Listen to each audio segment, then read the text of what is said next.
Boa noite a todos.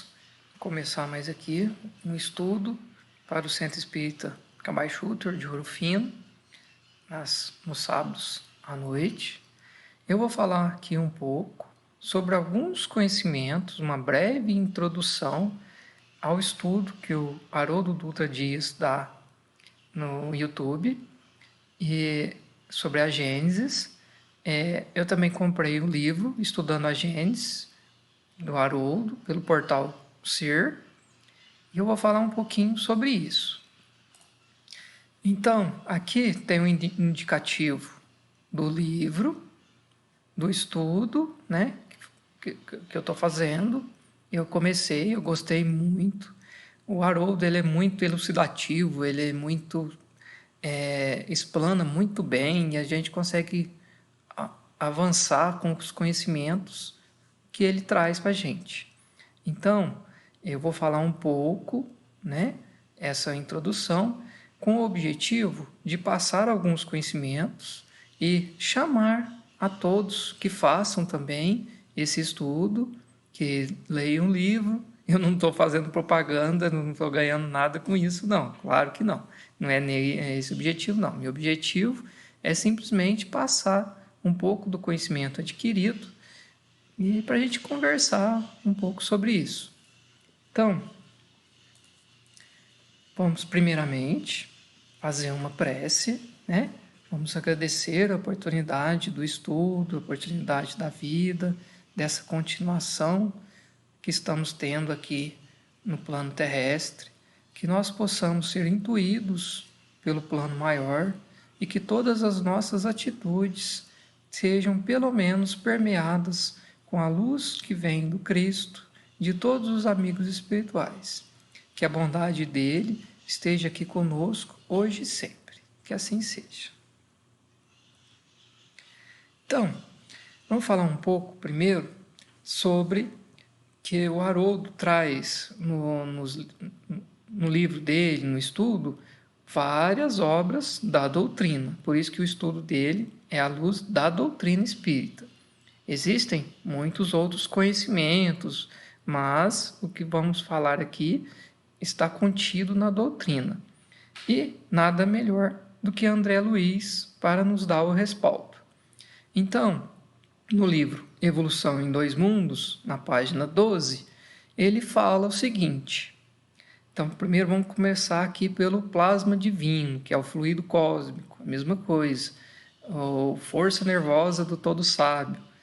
Então, nesse elemento primordial, vibram e vivem constelações e sóis, mundos e seres, como peixes no oceano. Então, tudo está mergulhado no fluido cósmico universal. Então, esse é o sopro divino. Todos nós, criaturas, mundos, tudo está contido nessa força nervosa do todo sábio. Aí, tem várias literaturas que falam de uma certa maneira, mas aqui na doutrina vamos chamar de fluido cósmico universal, porque é isso que Kardec fala também. Mas isso tem várias maneiras de ser falado. Então, já nessa introduçãozinha, a gente já vê o seguinte, que no próprio estudo, o Haroldo chega a destacar isso, que 97%, cerca de 97% do universo é constituído por matéria escura. E os nossos cientistas não conhecem nada sobre essa matéria. Portanto, nós, seres humanos, os cientistas, né, conhecem uma pequena porcentagem dos 3%. Ou seja, não sabemos quase nada. Então, às vezes a gente se torna tão pomposo, achando que sabe muita coisa, mas não sabemos praticamente nada. E aquela frase famosa, né? Quanto mais acho que sei, descubro que nada sei. Quanto mais sei, descubro que nada sei. Então é isso. Aí na continuação, na obra de André Luiz, na sequência, né, do parágrafo, ele fala que nessa substância original, ao influxo do próprio Senhor Supremo, operam as inteligências divinas a ele agregadas. em processo de comunhão indescritível. Os grandes devas da teologia hindu ou os arcanjos da interpretação de variados templos religiosos, extraindo desse hálito espiritual os celeiros da energia com que constrói os sistemas da imensidade, em serviço de cocriação em plano maior, de conformidade com os desígnios do Todo Misericordioso, que faz deles agentes orientadores da criação excelsa. Então, isso foi citado também porque Gênesis é criação. Então, toda a Gênesis, todo o processo, tudo que é dito que está implícito. Existe um Deus único, existe um Deus criador e Ele é Pai de todas as criaturas. Então, a gente vai ver na sequência um pouco mais desses conhecimentos trazidos por André Luiz. Aí fala dessas inteligências que são os Cristos. Tomam para si o plasma divino e convertem-no em habitações cósmicas de múltiplas expressões, radiantes ou obscuras, gaseificadas ou sólidas, obedecendo às leis pré-determinadas, quais moradias que perduram por milênios e milênios, mas que se desgastam e se transformam, por fim, de vez que o espírito criado pode formar ou cocriar, mas só Deus é o Criador de toda a eternidade. Então, isso aí é a sequência da evolução em 2 mundos, trazido por André Luiz. Isso já faz a gente pensar muito, já dá para abrir a mente, porque às vezes a gente tem essa falta de virtude de ficar bitolado, pensando só no mundinho, na pequenez do conhecimento. É claro que o mais importante de tudo não é conhecer, é praticar a lei de amor.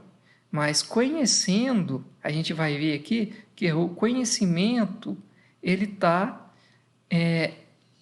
casado, né? Ele está amarrado com a figura de Deus. A gente vai ver um pouco mais sobre isso aqui no estudo. Então, vamos começar com esses elementos. Deus, o Criador Supremo, inteligência suprema, fonte de todas as coisas, como está dito no Livro dos Espíritos. Deus é o único capaz de criar espíritos. Espíritos seria o princípio inteligente e seria a inteligência secundária. E Deus nos dá o fluido cósmico, que é o princípio da matéria. Tudo relacionado com matéria vem do fluido cósmico universal. São modificações da mesma matéria. Então, os elementos não são iguais nos planetas, mas possuem uma base igual. Possui essa base no fluido cósmico universal, na expressão de ação do todo sábio, como nos diz André Luiz. Então, nós como corpo, o corpo nosso é matéria, vem do fluido cósmico universal. O nosso pensamento, que também é uma matéria, vem do fluido cósmico universal. Então, cocriamos também. Seria, a gente vai ver, a cocriação em plano menor. Mas a ideia central é: Deus cria espíritos e nos dá o fluido cósmico universal. Tudo no que tange matéria está contido no fluido cósmico universal. Então, são diferentes formas, formatos somente, mas o fio condutor está lá no fluido cósmico universal. Então, um elétron advém do fluido cósmico universal. É uma materialização. Por isso que a gente vê energia e matéria é a mesma coisa. Tudo é energia, tudo é matéria, dependendo do ponto de visão. Então, Os cristos criam, porque Deus dá o fluido cósmico universal, o plasma divino, e os cristos, os espíritos mais chegados a Deus, os que estão mais perto a Ele, têm a capacidade de criar orbes, criar matérias de várias formas. Só que aí tem um detalhe: tudo que é criado por esses cristos é finito, ele tem um fim. Ele começa imperfeito e tende à perfeição. Então, todos os planetas, tudo é criado na base mais baixa da escala de evolução, para que as leis de progresso, as leis de evolução, atuem naquele mundo. Nada é constituído acabado, é constituído de forma a ser suscetível à perfeição. Todos os mundos, assim também todos os seres, porque não tem sentido um ser criado perfeito, porque aí seria um contrassenso das leis de amor, de progresso e evolução. Então, aquela teoria cria-se que criou-se os seres angélicos já perfeitos. É um contrassenso, não tem justiça. Assim como a gente também tem outros estudos, no Céu e Inferno, né, escrito por Allan Kardec, o céu e o inferno ou a justiça divina, segundo a doutrina espírita. Por quê? Ou existe o céu e o inferno, ou tem justiça. Então, seria a mesma lógica nesse caso aqui. Ou os seres são criados imperfeitos, ignorantes no sentido de não conhecimento, ou então não tem justiça divina. Porque se vai criar perfeito, por que cria um imperfeito que vai sofrer tanto? Não tem sentido. Então, esses cristos também são chamados de Elohim, ou Deus no plural, deuses. Eles seguem um cronograma para criar. Eles não simplesmente criam do jeito que quer. A gente, como humano encarnado, a gente segue alguns padrões. E é necessário existir padrões. Como eu estou na área de tecnologia, a gente vê muito padrões. Já pensou? Antes era assim, né? Cada pessoa criava um conector. Então, o indivíduo estava amarrado naquele conector. Aí o computador, que era de um fornecedor, só podia ter aquelas conexões. Aí a pessoa tinha que comprar cabos específicos, aparelhos específicos. Então, depois, houve padronizações. Às vezes causam alguns desconfortos, né? Mas são realmente necessários, porque o mesmo aparelho pode ser usado por N cabos, né? O mesmo modelo, o mesmo computador, principalmente que ficou muito conhecido agora, o USB. Então, quase todo computador tem as portinhas USB. Então, aí vamos ver o seguinte também, que as mesmas leis que regem um átomo também regem o universo. Então, quando a gente estuda biologia, química, física, matemática, principalmente, se estuda os caracteres da divindade, se estuda Deus, porque se está contido todas as leis no átomo, essa mesma lei está contida num planeta. Então a gente vê a grandiosidade e a forma de ordenação que o Senhor Deus tem para tudo e para todos. Aí vamos fazer uma analogia, que um átomo também pode ser comparado a um pequeno universo. Por quê? Ele gira, ele está em movimento, né? Os elétrons em volta do próton, do nêutron. Então, isso está em constante movimento e o universo está em constante movimento. E nós, encarnados, somos como planetas também, porque contemos um universo de coisas em nós. sem falar no espírito. No espírito, ele tem uma jornada gigantesca.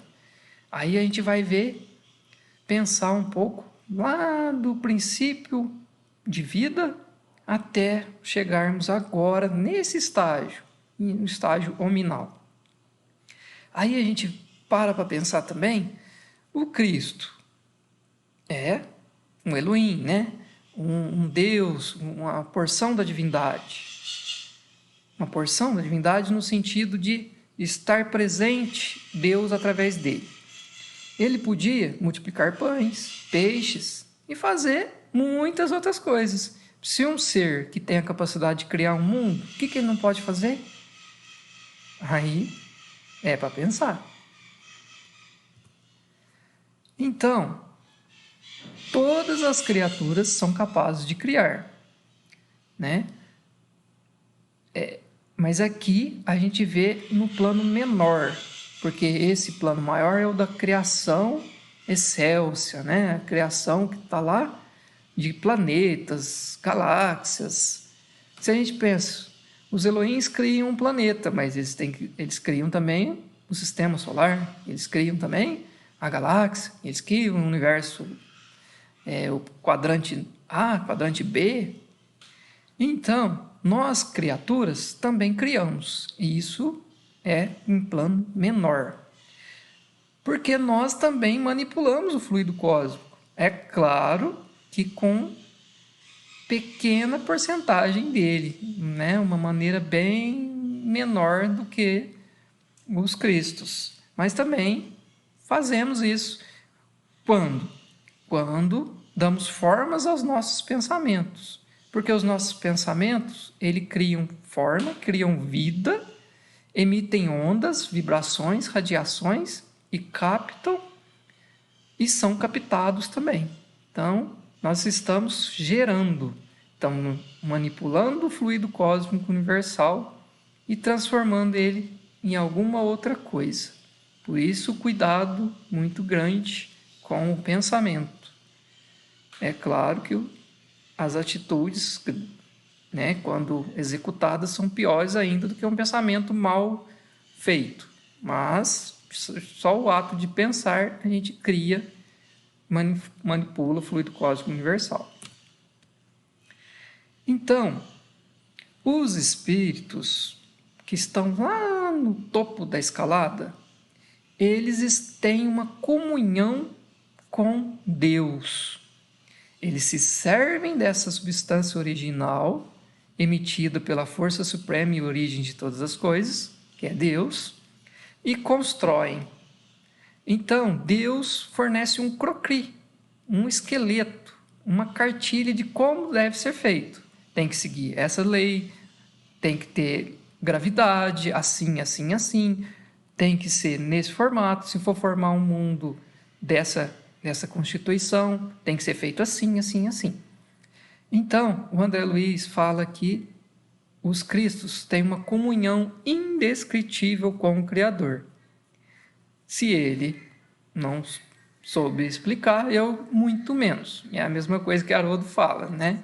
E não posso saber explicar essa comunhão. Se a gente não entende nenhuma mínima comunhão, né, ao ficar alguns minutos em sintonia com Deus, quem dirá 100%? Aí tem uma frase de Jesus: quando eu falo, é o Pai que está se manifestando através de mim. Jesus nos disse isso, porque ele dava passividade a Deus. Então, era o próprio Deus falando através dele. Por isso que tem muitas ideologias acham que Jesus é Deus. Mas assim, ele é uma manifestação, ele dá uma passagem a Deus, mas ele não é Deus. Deus é único. Se ele não fosse, ele não seria Deus. Isso também está nas lógicas de Kardec.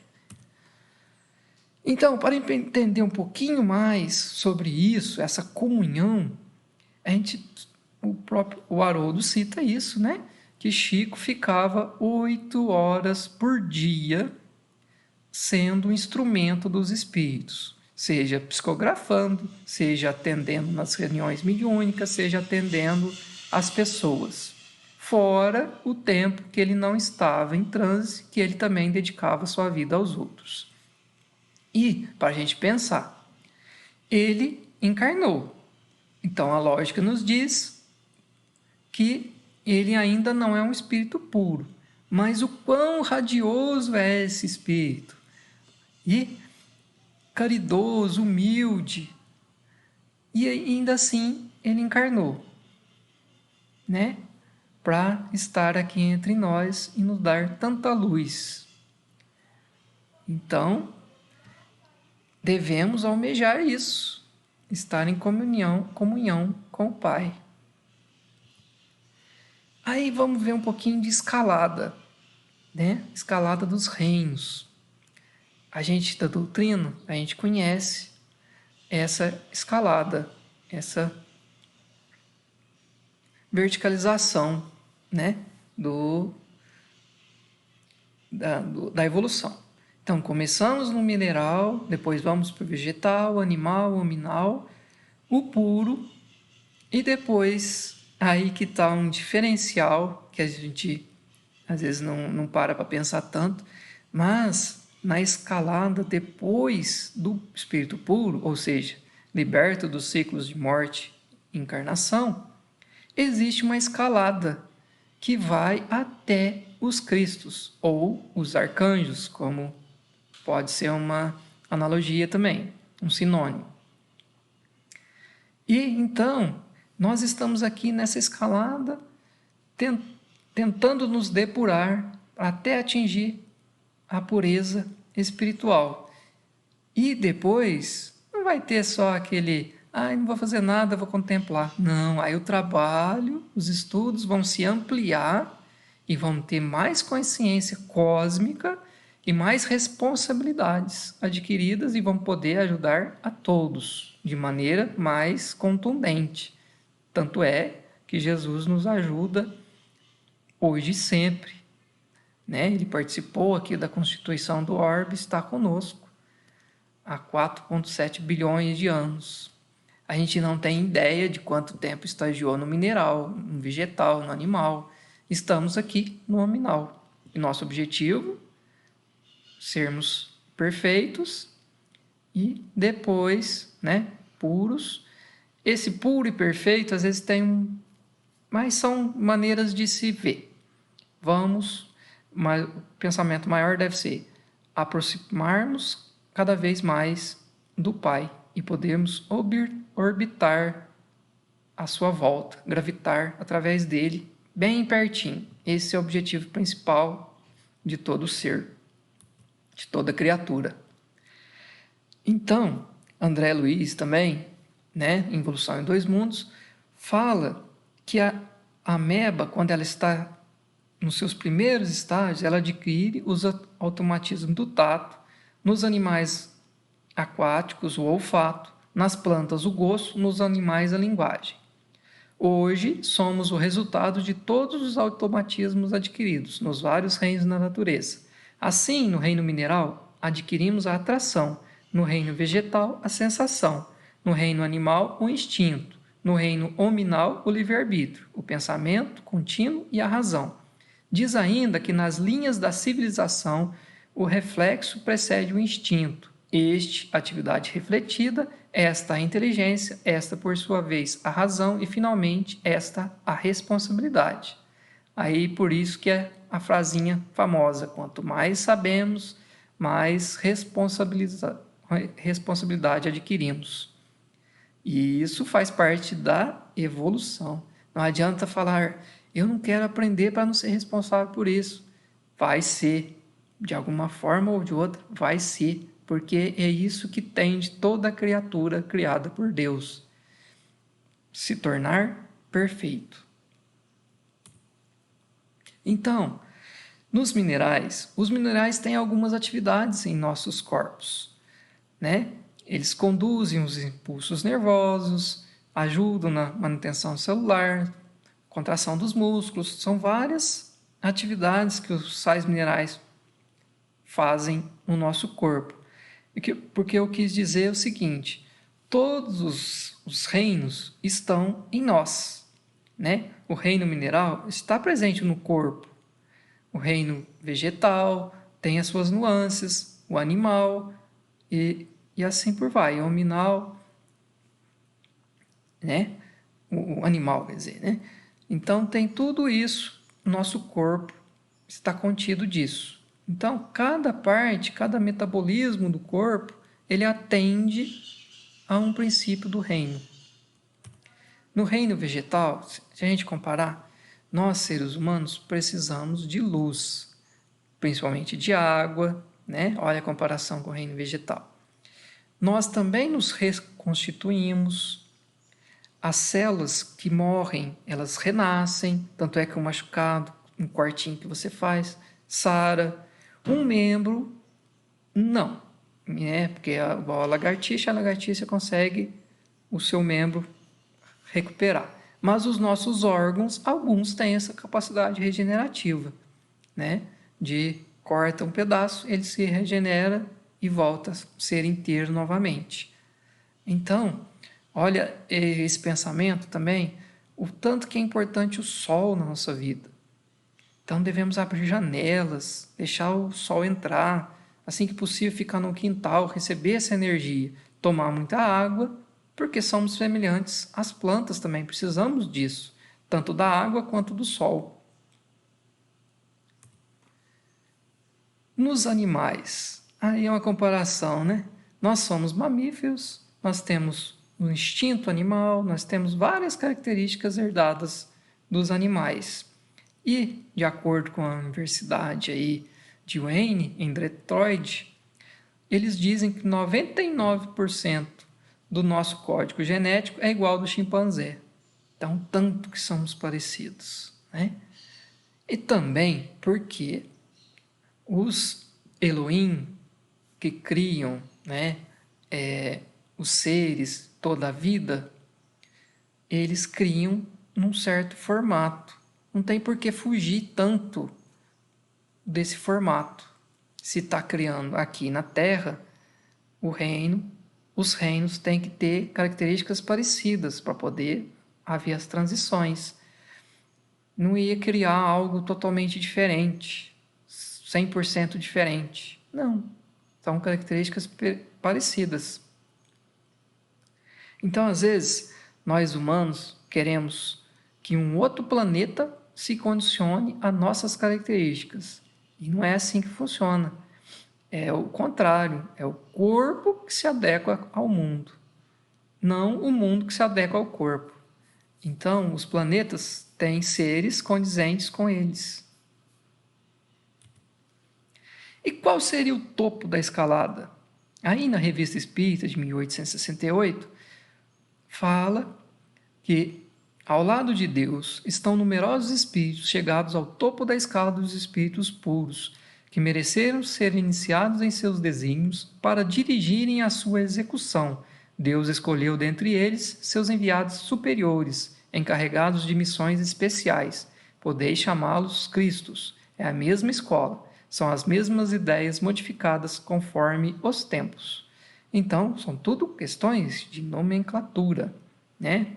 Fala os devas, fala Cristo, fala arcanjo, são maneiras diferentes de falar a mesma coisa. Aí, também temos o seguinte, Jesus participou da formação do orbe, ele já era um Cristo. Então, Deus não dá um orbe para ser constituído a um espírito que acabou de se tornar puro. Ele ainda vai ter que escalonar e depois, você pode, você já tem capacidade, você já estudou nas escolas do Cristo e agora você pode atuar confeccionando o mundo, porque é o tamanho da responsabilidade. E algumas noções, né? Algumas conversas. Por que a gente tem essa noção de conceitos de em cima e embaixo? O universo, parte de cima, parte de baixo. Porque usamos o nosso corpo para mensurar isso. Então dizemos que as coisas do alto estão para cima, as coisas de baixo estão para baixo, porque estamos usando o nosso corpo como parâmetro. Mas o universo não tem embaixo e em cima, ele não tem lado, ele simplesmente está, né? Ele não está falando assim, esse lado esquerdo, lado esquerdo, porque a Terra está aqui e eu estou vendo o lado esquerdo. Mas em outro, lá na Lua, é esquerdo também? Não. Depende do lado que se vê, do lado que se está. Aí tem uma grande coisa que é falado por Haroldo, que nos dá essa visão maior, que é o seguinte: a Gênesis foi escrita, o Velho Testamento foi escrito pelo povo hebreu, principalmente por camponeses que tinham uma experiência única com Deus, mas que estavam envolvidos naquele meio. Então, para o camponês, o centro do universo era a Terra. Por quê? Ele estava contido na Terra. Os animais que existiam tinham sido criados naquele momento. Então, toda a criação está com esse envolvimento com a experiência religiosa dos camponeses, inspiradas, mas condizentes à época e à vivência própria deles. É por isso que teve essas polêmicas sobre a Terra ser o centro do universo, né? Que os teólogos pegaram essa parte e disseram: é assim que está escrito na Gênesis, então tudo que for dito contra é blasfêmia. E aí eu te deixei um início e fim. Não tem um início e fim, é onde você está. Você usa você como parâmetro, aí você diz que aqui é o início, o fim é antes de chegar em mim. Mas isso tudo é relativo. O universo está em constante movimento. Então, às vezes a gente acha que a Terra está em movimento de translação e rotação em volta do Sol, somente aqui no Sistema Solar. Não. Os sóis se movem, as galáxias se movem, todo o universo se move. Então, uma estrela que a gente vê hoje no céu, daqui milhões de anos, ela não vai estar lá mais, porque as estrelas andaram, se moveram e a própria Terra se moveu também. Aí eu acho que já tinha dito, né, que as mesmas leis que regem um átomo regem também o universo.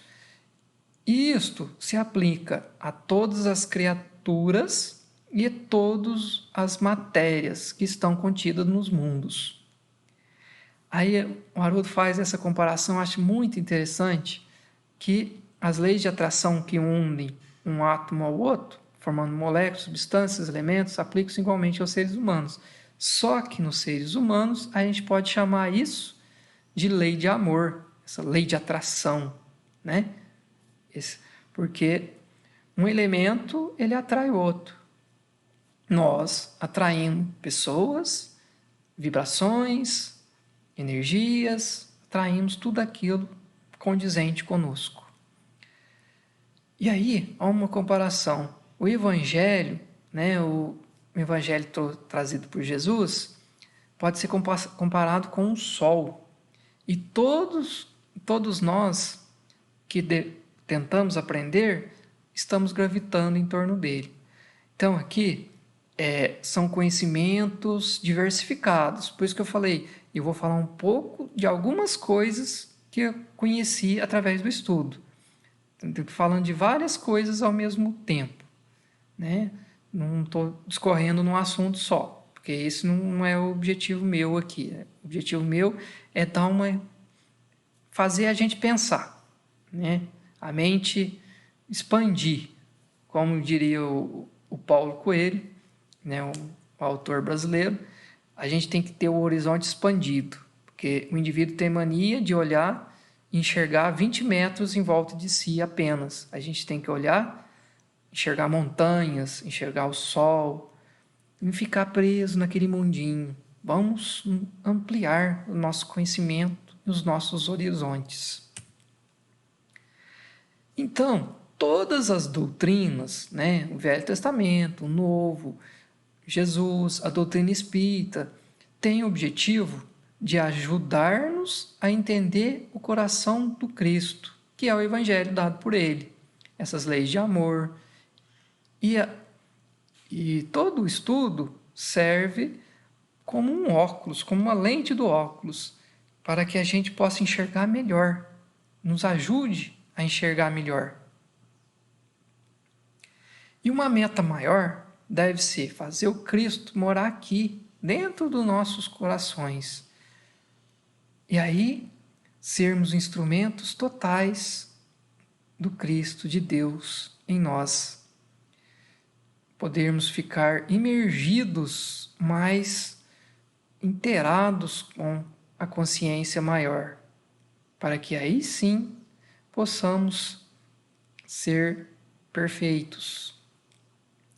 E aí, outros conhecimentos dados pelo curso o Velho Testamento é um patrimônio cultural do povo hebreu e era o único povo que acreditava no Deus único. Por isso que Deus confiou as suas primeiras palavras.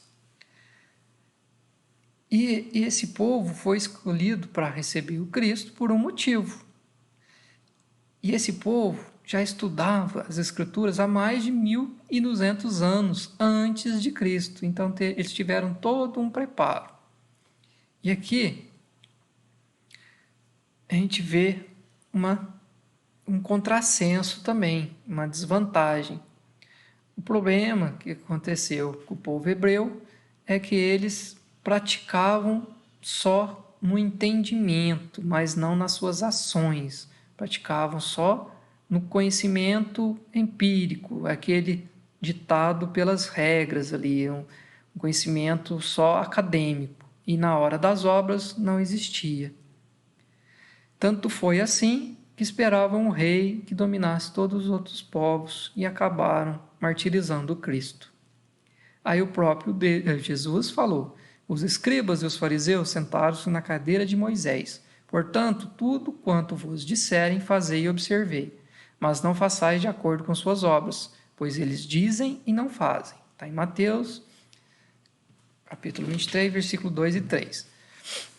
Só que a gente não pode desprezar esse patrimônio intelectual, porque eles estiveram estudando 1.200 anos, então não pode desprezar o conhecimento que eles adquiriram, a maneira que eles enxergaram. A gente tem que aprender com o que eles ensinam, mas não com o que eles fazem, né? Tem aquela outra passagem, né? Os sepulcros caiados, né? Que eles comparam os fariseus também. Aí, por que que o povo hebreu já teve esse problema? Porque no livro Caminho da Luz, a gente vê que o povo hebreu teve sua origem no exílio de Capela. Isso aqui já faz parte ali do conhecimento do Haroldo, quer dizer, faz parte do conhecimento dele, mas não está nesse livro. Mas aí eu trouxe para cá para a gente também, para a gente ver qual que era o problema maior lá do povo hebreu. Era esses dois empecilhos aí, orgulho e egoísmo. Aí pôs eles aí como elos da mesma corrente, porque eles estão irmanados e são a origem dos maiores problemas de nós todos que estamos encarnados, temos em caráter maior ou menor o orgulho ou o egoísmo, ou os dois. Então, apesar dessa crença do Deus único, eles tinham um orgulho de raça. E isso acabaram vindo aqui para a Terra e trouxeram esses problemas. Por isso, não aceite do Cristo. E aí está uma outra comparação. Quando nós estamos cheios de orgulho e egoísmo, não tem espaço para humildade, porque são antagônicos. E o que faz a criatura aprender? É a humildade. Se não tivermos humildade, se acharmos que sabemos tudo, nunca vamos aprender nada. Então, a gente também, quando lê, né, qualquer coisa que seja, a gente tem que se pautar pela fé raciocinada, assim como nos ensinou Kardec. Se alguma coisa, se a ciência comprovar algo diferente do que é dito pela doutrina, fique com a ciência. Até hoje a gente vê que a ciência só comprovou que a doutrina já nos esclareceu e nos esclarece. E a gente vê também que o ato de pensar, ele nos diferencia dos animais e mesmo entre nós também é um grande diferencial, porque a maioria está no deixa a vida me levar, a vida leva eu, né? Seguindo essa musiquinha aí. Não para pensar e raciocinar que somos seres espirituais vivendo uma romagem terrena. Assim como pensar constantemente pode ser um grande problema. Pode ser não, é um grande problema para muita gente. E conhecer simplesmente também pode ser um problema se não passarmos esse conhecimento. Aí tem uma parte lá no livro Libertação, também do André Luiz, que fala que um filósofo, né, que tem uma parte lá, que ele foi classificado como sovina. E não necessariamente ele guardava para si as riquezas terrenas, mas ele guardava para si o conhecimento adquirido e não distribuía de forma nenhuma. Então, por isso, devemos espalhar o nosso conhecimento, não querendo trazer para a doutrina todo aquele ser vivente que não quer, que está cursando uma outra doutrina, mas todo aquele que der uma abertura, podemos falar e principalmente agir, ser exemplo, principalmente na nossa família. Então, esse processo de não pensar e pensar deve ter um equilíbrio, deve ter uma balança. Não pensar nada é um problema, pensar demais também é um problema. Então, temos que pensar, executar e com moderação, porque estamos encarnados. Então, não adianta a gente ficar em contemplação constante e não praticarmos o que nós viemos aqui. Não trabalharmos, ficar só, vou viver de brisa. Mas aí se torna um ônus para a sociedade. E todo o nosso pensamento deve objetivar o desenvolvimento espiritual. Aí fiz uma brincadeirinha aí, que tinha lá as diretas já. Então, reforma íntima já. Vamos fazer essa reforma. Isso serve para quem está falando, né? Claro. O que fala é o primeiro que escuta. Então, vamos nos reformar. Então, agora, passar para as partes das vibrações. Então, vamos vibrar por todos aqueles que estão doentes do corpo, doentes da alma, vibrar pelos nossos familiares, vibrar por nós mesmos, para que não sejamos empecilhos para os outros, pedras, e que Deus possa olhar por todos nós. Então agora, fazer uma prece final e pedindo, Senhor Deus, muita paciência conosco mesmo, paciência para aqueles que convivem conosco, paciência para com tudo e para com todos.